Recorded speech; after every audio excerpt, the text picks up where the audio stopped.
Hello there golfers, I'm 5-star Grog Splash and this is episode 6 of the How to Turbo Golf Racing series, helping you to learn the game in depth.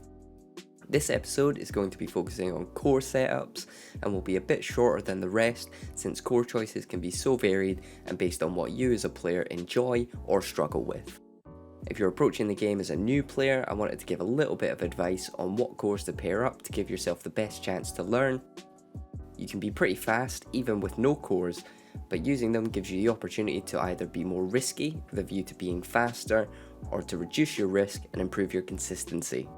So if you're just starting or have played for a couple of hours online with your friends, what should you use?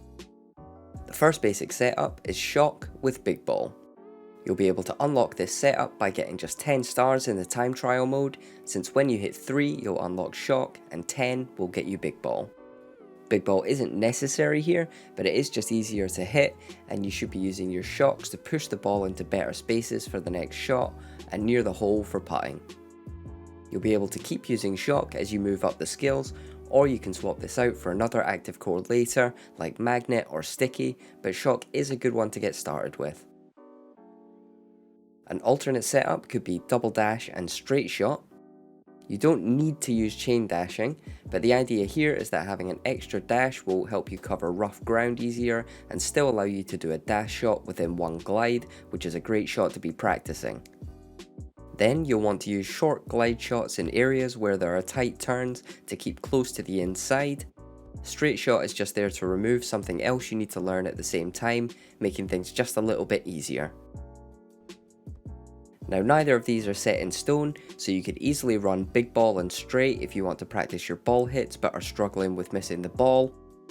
Likewise, straight shot with any active core is a great beginner setup.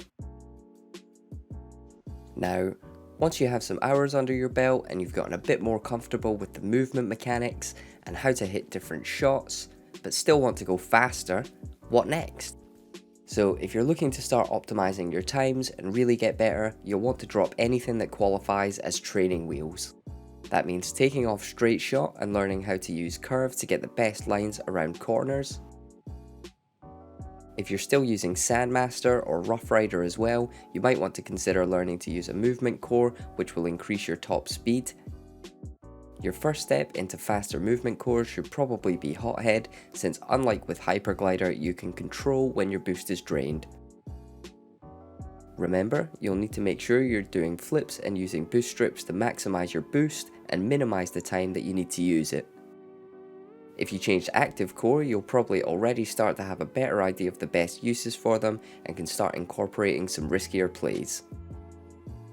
And finally, once you feel you're really comfortable with the game, I'd recommend experimenting with some of the fastest cores. So I just want to spend a short time showing a couple of the main setups that are used at the top of the game.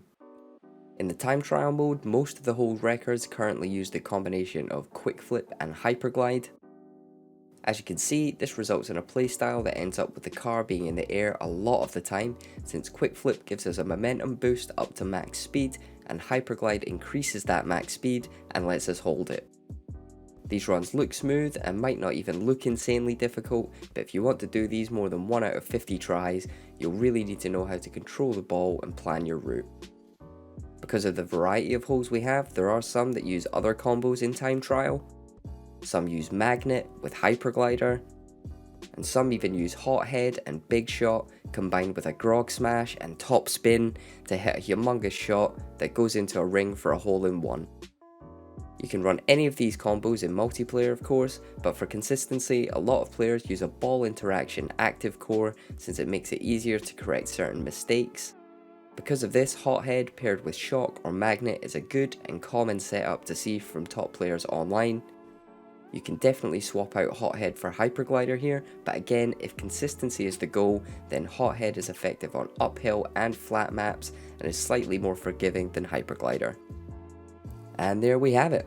That is, for me, the fundamentals of how to turbo golf racing. As always, if you have any questions, let me know in the comments, or you can join the official Discord, which I'll leave a link to in the description. Hopefully you've learned some things about the game and can take those into the time trials or multiplayer if you really can't stand solo play and start improving. If you've watched all of the series so far, thank you so much, and I'll see you on the courses.